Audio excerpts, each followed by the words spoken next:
Si cette vidéo t'a plu, n'hésite pas à t'abonner et à laisser dans l'espace commentaire ton avis sur cette vidéo et sur ma chaîne.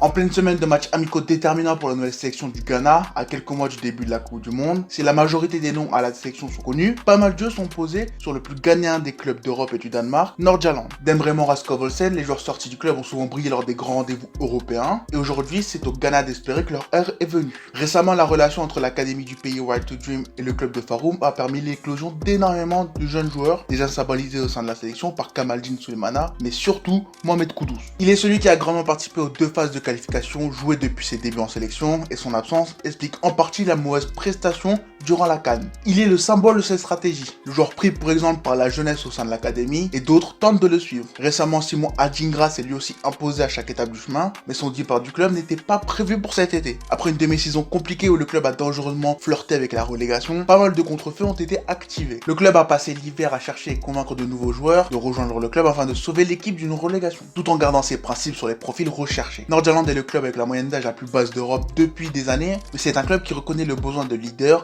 des joueurs avec de l'expérience qui comprennent leur rôle dans le vestiaire. L'objectif n'est pas d'obtenir à tout prix des résultats, mais de former au mieux les jeunes en leur donnant la chance, assez rare à ce niveau, de faire des erreurs. Pourtant, en étant la seconde meilleure défense et la troisième attaque du championnat, le club a réussi après 9 rencontres à être premier du championnat. Bon, actuellement ils sont deuxième, mais j'ai écrit cette vidéo quand ils étaient premiers. Les clés du succès sont assez évidentes, ce sont un mercato réussi qui apporte beaucoup de qualité, surtout au milieu, une philosophie de jeu imprégnée dans l'effectif, des concurrents qui perdent des forces en Europe, et surtout quelques belles révélations en train d'éclore cette saison. Après une fin de saison compliquée, Andra Schjelderup continue de monter en puissance avec un vrai bon début de saison. En quittant Bodo Glimt à 16 ans, en s'installant tranquillement avec les U19 en débutant avec les pros 6 mois après, il a montré une vraie capacité d'adaptation à un jeune âge. En refusant les offres de top club malgré des essais réussis, en choisissant Nordjylland, Andreas a tout fait pour obtenir du temps de jeu au plus vite. Dans le club de Faroum, l'environnement était parfait pour lui permettre de grandir et s'améliorer. Étant un vrai bourreau de travail, n'hésitant pas à s'imposer des heures d'entraînement supplémentaires avec son père, il savait que cette mentalité lui permettrait de s'imposer rapidement dans un club qui fait très vite confiance à sa jeunesse. Il est un meneur de jeu positionné sur le côté gauche, un petit joueur très mobile qui trouve facilement des espaces pour offrir une solution. Avec ballon, il est un joueur habile, très calme, balle au pied, au point qu'il semble capable de ralentir les actions pour faire le meilleur choix possible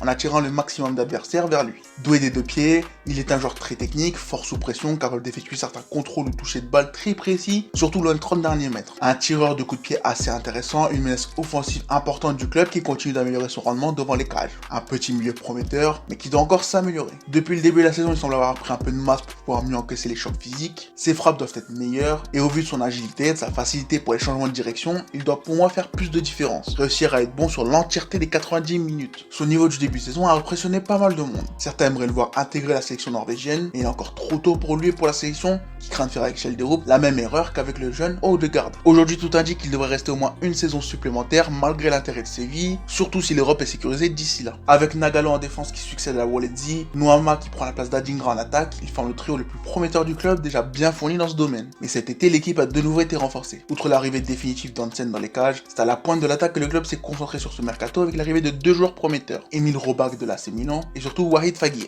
Buteur afghano-danois prometteur, il est paré en club par la concurrence de Thiago Thomas et Serhou Guirassy et vient continuer sa progression dans son ancien championnat. Ils sont le neuf qui manquait à Nordjylland depuis des années. Et si leur première titularisation ne devrait pas tarder, il sera intéressant de voir leur intégration dans la formation de Pedersen. Avec l'impact économique de l'arrivée du groupe Mansour, la création d'une académie et d'une équipe féminine en Égypte, l'entrée dans l'initiative Command Goal, l'initiative continue de grandir et ne compte pas s'arrêter là. Selon les bruits de couloir, la prochaine étape serait l'acquisition d'un club anglais et l'implantation des mêmes graines qui font le succès de l'académie au Ghana ou de Nordjylland. Un projet qui, je l'avoue, m'emballe beaucoup. Bref, on se rapproche des 1300 abonnés sur cette chaîne. Merci du soutien et à la prochaine.